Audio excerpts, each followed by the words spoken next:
John, we're here to talk about article number 4, how barter language in your agreements could be sinking your golf course's profits. Yes. And 5 years ago when we wrote Article 4, I thought Article 4 would have a lot more traction in the marketplace.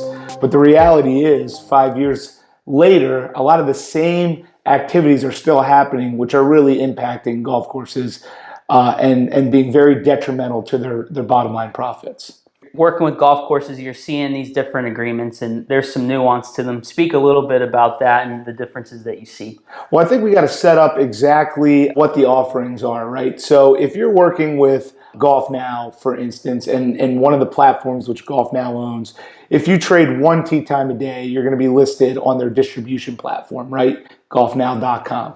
If you agree to trade 2 tee times a day, generally you're listed on their distribution platform and you have a point of sale system in Tee Sheet, right? You could be up to 3 tee times a day and be using some of their marketing tools, and you can really go all the way up to 4 tee times a day and using their entire comprehensive package, including a call-in center and everything else, right? Yep. But I think the misunderstanding is it's not really 1 tee time a day, it's not really 2 tee times a day, it's not really 3 tee times a day, it's not 4 tee times a day, right? What it is, it's a number of rounds that you're trading per month at your golf course for access to these different technologies.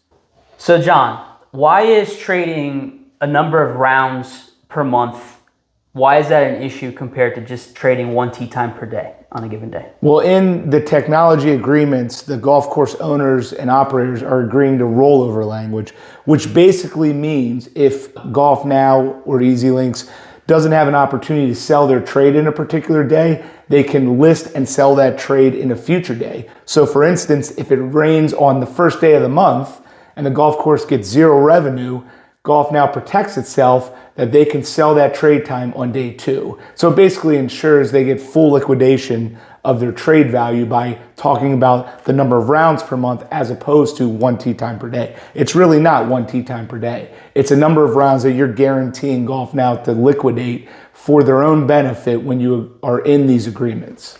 So if you're a golf course operator out there, you're saying that it would be wise to try to negotiate a specific tee time each day. And if that tee time goes unsold by GolfNow for whatever reason, GolfNow doesn't have the opportunity to make that up later in the month. Exactly. When you build these agreements, if you want to work with these technology platforms, don't agree to rollover language. Don't agree to a number of rounds per month. Say, I'll trade you 1 tee time per day, but if you don't liquidate it, you cannot list it in future days in that month.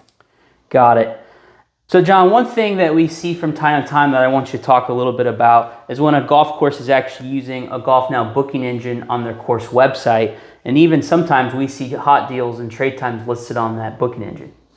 That's my number one issue for anyone who works with a golf technology platform, because you're basically introducing a tee time in which the golf course makes 0 revenue to an organic customer that knows your brand, went to your website to book your tee time. You should never list your barter tee time or hot deals on your golf course website.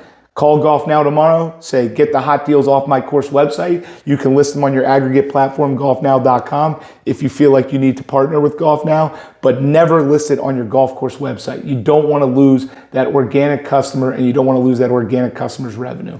One might say that having those hot deals or those promotional tee times listed on your course website can be a good thing, because if you're a golfer, you go to the course's website, you find a great deal. The likelihood that you go back to the course's website next time to book is obviously very high. At the same token, if you're the golf course, it's probably a good idea to list your own promotional tee times via your course website if you're interested in driving traffic to your course website. Would you agree? I totally agree. Unfortunately, you cannot do that, right? When you're in the technology relationship with GolfNow, there's also language that's called rate parity language, in which GolfNow does not allow you to list lower price tee times on your course website than GolfNow can offer on their aggregate platform, golfnow.com.